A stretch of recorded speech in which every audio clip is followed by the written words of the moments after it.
Hai, Assalamualaikum warahmatullahi wabarakatuh. Salam sehat, berkah, dan bahagia. Kembali lagi dengan saya, Kareka Ananda Dewangga dari SMA Negeri 1 Salatiga, CGB Angkatan 8, salam guru penggerak. Oke, kali ini saya akan menjelaskan terkait koneksi antar materi pada modul 1.1.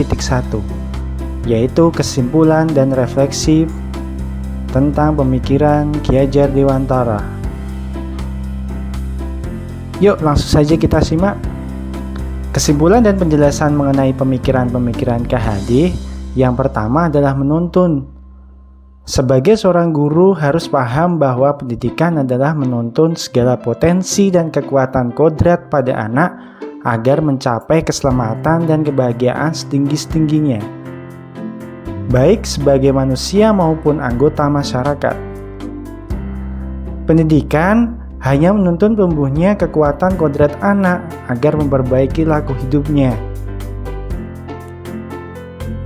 Konsep menuntun perwujudan dari Engarso Suntulodo, yaitu menjadi seorang pemimpin harus mampu memberikan suri tauladan. Ing Madya Mangunkarso membangun semangat, memberikan inspirasi dan motivasi yang positif bagi siswanya untuk ide dan karyanya. Tutwuri Handayani yaitu menuntun, menopang, dan menunjukkan arah yang benar bagi hidup dan karya anak. Menuntun anak di era sekarang dapat dengan mengembangkan kolaborasi, kritis, reflektif, kreatif, inovatif, dan komunikasi.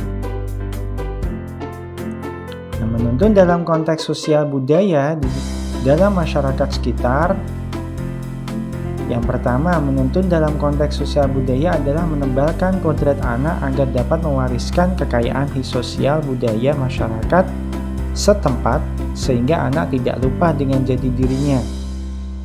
Yang kedua, terkait budi pekerti, etika atau tata krama, gotong royong, sikap toleransi, dan kearifan budaya lokal seperti saparan, sadranan, drambleks, bersih dusun, dan karang taruna adalah hal-hal yang dapat ditebalkan pada anak-anak agar mereka dapat mengetahui budaya daerahnya dan menjadikan sumber belajar untuk mengambil nilai-nilai moralnya dan dapat memperkuat kepribadian anak-anak tersebut.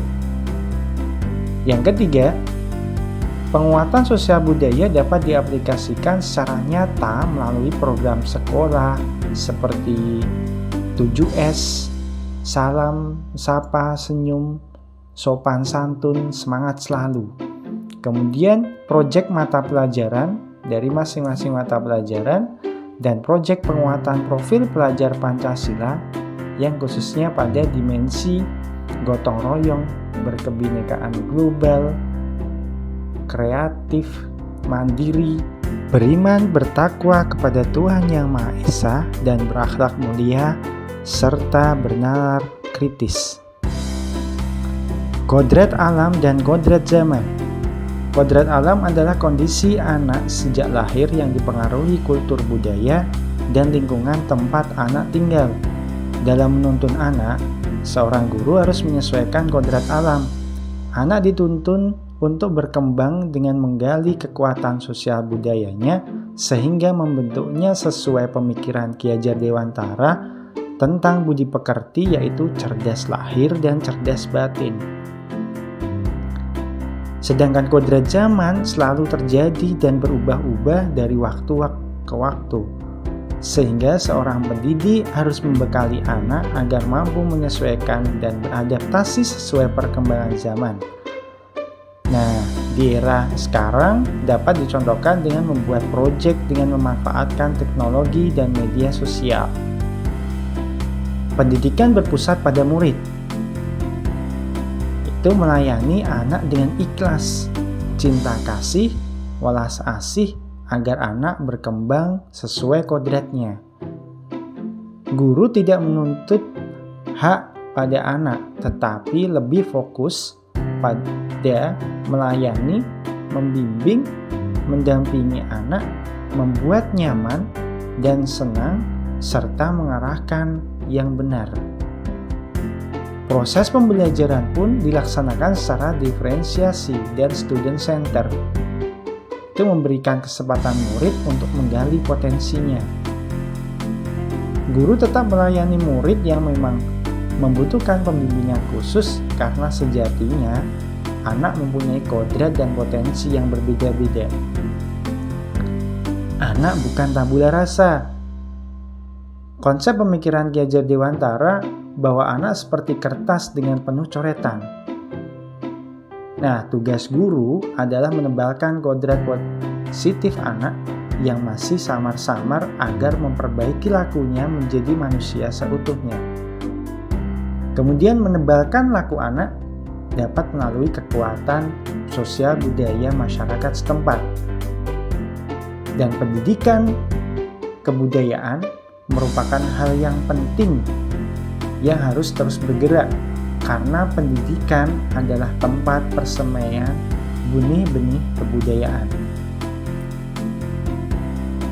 Nah, selanjutnya nih, refleksi dari pengetahuan dan pengalaman baru dari modul 1.1. Yang pertama,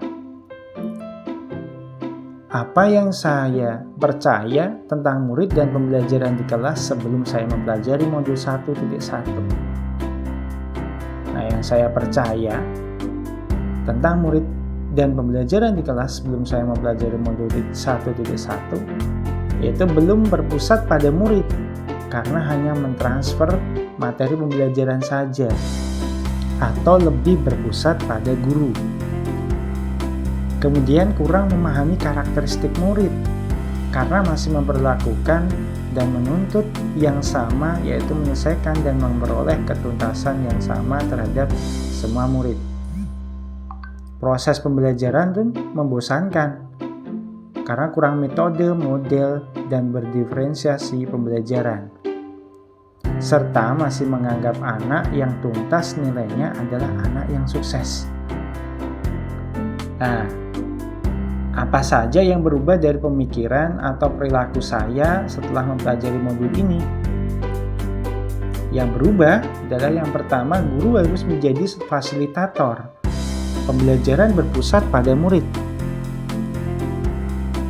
Kemudian, guru menuntun murid sesuai kodrat dengan ikhlas melayani agar terwujud pembelajaran yang menyenangkan dan memberikan kesempatan kepada murid untuk berkembang sesuai kodratnya.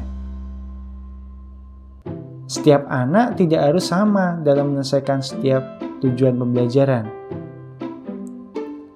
Dan lebih memahami karakteristik dan kodrat murid melalui asesmen diagnostik dari setiap tujuan pembelajaran.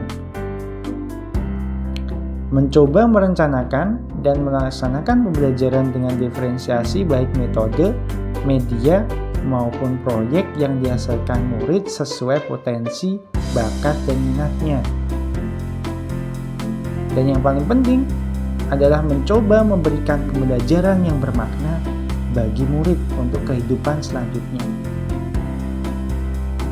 Yang ketiga, yang dapat segera saya terapkan agar kelas saya lebih baik dan mencerminkan pemikiran KHD adalah merencanakan, merancang tujuan pembelajaran dan modul ajar yang sesuai dengan kebutuhan murid, sumber daya sekolah, dan masyarakat sekitar. Merancang pembelajaran dengan metode, media, proyek pembelajaran yang menyenangkan dan berpusat pada murid melalui diferensiasi pembelajaran. Kemudian melaksanakan asesmen diagnostik dalam memahami setiap kodrat dan karakteristik murid untuk membantu proses pembelajaran berdiferensiasi. Nah, tak lupa nih, membuat kesepakatan kelas bersama-sama dengan murid agar murid menjadi mungkin lebih sadar terkait apa yang sudah dibuat kesepakatan tersebut. Memunculkan budaya positif untuk menguatkan karakter dan budi pekerti murid. Karena karakter dan budi pekerti murid itu juga hal yang utama selain dari pengetahuan. Menerapkan pembelajaran sesuai kodrat zaman dengan memanfaatkan teknologi dan meningkatkan berpikir kritis, kreatif, kolaboratif, dan komunikatif. Nah, pembelajaran dan suasana kelas yang mencerminkan pemikiran Ki Hajar Dewantara secara konkret itu yang pertama tadi, budaya 7S, yaitu senyum, salam, sapa, sopan santun, semangat selalu. Yang kedua, menanyakan kabar dan motivasi kepada murid. Yang ketiga, membuat kesepakatan kelas. Yang keempat, proses pembelajaran secara diferensiasi sesuai dengan potensi, bakat, dan gaya belajar anak.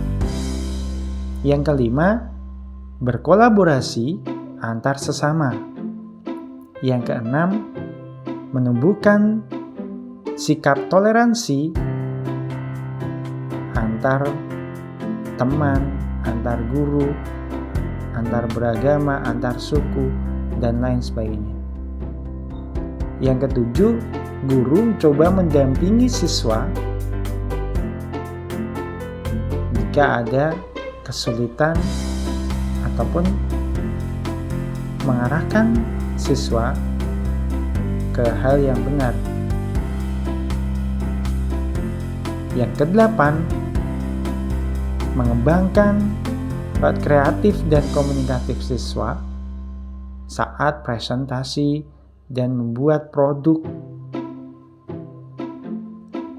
Berikut adalah dokumentasi tentang apa yang sudah dilakukan, dimulai dari budaya 7S, kemudian mendampingi siswa, melayani siswa, memberikan budi pekerti dan karakter pada siswa, proses pembelajaran yang berdiferensiasi, adanya proyek yang mereka hasilkan.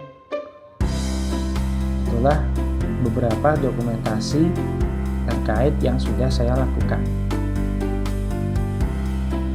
Oke, cukup sekian dan terima kasih. Jika ada kekurangan saya mohon maaf. Saya akhiri. Assalamualaikum warahmatullahi wabarakatuh. Sampai jumpa.